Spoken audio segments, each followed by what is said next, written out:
बिस्मिल्लाहिर्रहमानिर्रहीम। अस्सलाम वालेकुम डियर स्टूडेंट्स, मैं उम्मीद करता हूँ कि आप सब बहुत अच्छे होंगे। आज की हमारी जो पोइम है, आज का टॉपिक न्यू ईयर रेजोल्यूशंस है। एलिज़ाबेथ सेवल ने इसे लिखा है और इस पोइम में आज क्या कुछ हम सीखेंगे, इसकी इंपॉर्टेंट लाइंस देखेंगे जो आपको रेफरेंस, कॉन्टेक्स्ट और एक्सप्लेनेशन लिखने में मदद करेंगे। बाकी इसका सोल्यूशन भी आपको दूंगा, रेफरेंस कैसे लिखना है, कॉन्टेक्स्ट कैसे लिखना है, विद उर्दू ट्रांसलेशन आपको बताऊंगा और एक्सप्लेनेशन एक मल्टी एक्सप्लेनेशन दूंगा कि किसी किस्म की भी लाइंस आती हैं आपने उसे ऐड करना है। इस पोइम का खुलासा आपको उर्दू में दूंगा कि मुख्तलिफ लेक्चर्स, मुख्तलिफ वीडियोज़ ना सुननी पड़े आपको। और वो बच्चे जो ज़्यादा क्वेश्चन तैयार नहीं कर सकते, उन बच्चों के लिए इसी पोइम में अगर क्वेश्चन को अटैम्प्ट करते हैं तो आपको एक सिंगल आंसर दूंगा जो आपको किसी भी क्वेश्चन को लिखने में मदद करेगा। तो सबसे पहले हम इसकी इंपॉर्टेंट लाइंस को देखते हैं कि इस पोइम से कौन कौन सी लाइंस हैं जो आपके एग्ज़ाम में रिपीट हो सकती हैं। ये इस पोइम की इंपॉर्टेंट लाइंस है। शॉर्ट सी पोइम है लेकिन बहुत ही ज़्यादा इंपॉर्टेंट पोइम है और इससे क्वेश्चन भी रिपीट होता रहता है। इस पोइम से कौन कौन सी जो लाइंस रिपीट होती हैं, आपने इन तीनों लाइंस को नोट कर लेना है, अपनी बुक से मैच कर लें, इसको हाईलाइट कर लें। अगर आपके पास बुक मौजूद नहीं है तो गूगल के सोर्स को इस्तेमाल करते हुए आप इसको ढूंढ सकते हैं, आप इस पोइम को निकाल सकते हैं। बाकी नहीं भी अगर आपके पास कोई सोर्सेज, तो आप जो लाइंस आपको बता रहा हूँ इन्हीं लाइंस को आपने याद रख लेना है। एग्ज़ाम में आप लोगों की इंशाल्लाह इस लाइन से बाहर कोई लाइन रिपीट नहीं होगी। अब इसको आपने सॉल्व कैसे करना है, इसका रेफरेंस आपको दे रहा हूँ। बार बार मैं हर पोइम में इसलिए एलाबरेट करता हूँ, बार बार हर पोइम में मैं इसलिए एक्सप्लेन करता हूँ कि बच्चे गलती ना करें। याद रखना कि जो पोइम का नाम होता है न्यू ईयर रेजोल्यूशन, अब इसमें देखें कि इसमें तीन जो वर्ड है वो मिक्स होके उन्होंने एक पोइम का नाम बनाया है।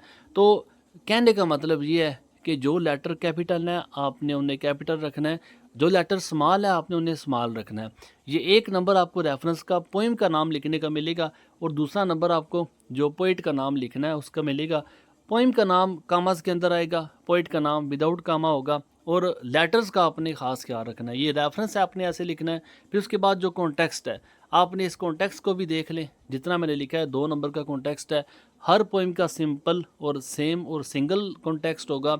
उर्दू ट्रांसलेशन आपकी ऐड की है ताकि आप लोगों को आसानी हो याद करने में।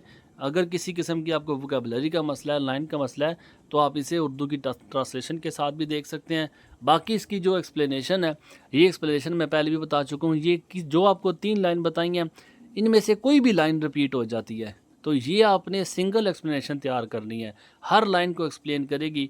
और जो इसमें कोटेशन आप देख रहे हैं इसको आपने लाजमी लिखना है।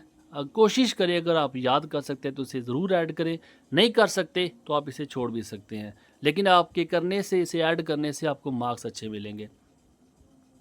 उर्दू की ट्रांसलेशन आप देख रहे हैं, उर्दू की ट्रांसलेशन कॉन्टेक्स्ट की तरह जब आप इसे इंग्लिश ट्रांसलेशन इंग्लिश देखेंगे तो साथ उर्दू की जो ट्रांसलेशन होगी ये अक्सर बच्चों को याद करने में आसानी देती है। तो ये आपकी इंपॉर्टेंट लाइंस आपको बताई, रेफरेंस, कॉन्टेक्स्ट और एक्सप्लेनेशन बताया। अब चल के अगर इस पोइम से अगर कोई बच्चा जो है वो क्वेश्चन को अटैम्प्ट करना चाहता था वो भी आपको दिखा देता हूँ। ये न्यू ईयर रेजोल्यूशंस की पोइम, अगर आपने इसका टेक्स्ट नहीं पढ़ा हुआ, अगर आप इसके बारे में जानते नहीं हैं, तो आप लोगों की आसानी के लिए 1 से 1.5 मिनट में 1 मिनट आपका लगेगा। आप इसकी उर्दू पढ़ेंगे। उर्दू बताने का मकसद, उर्दू साथ लिखने का मकसद स्टूडेंट का टाइम सेव करना है कि उन्हें मुख्तलिफ लेक्चर्स ना सुनने पड़े, मुख्तलिफ वीडियोज़ ना सुनने पड़े। इस उर्दू को पढ़ने के बाद आप इसका मुकम्मल खुलासा जान जाएंगे, उस पर ग्रिप हासिल कर लेंगे।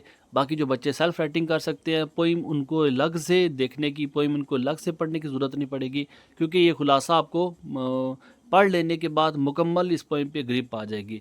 अब उसके बाद वो बच्चे जो बच्चे ज़्यादा क्वेश्चन तैयार नहीं कर सकते, तो उन बच्चों के लिए इस पोइम से चाहे कोई भी क्वेश्चन आता है आपने इस सिंगल आंसर को तैयार करना है।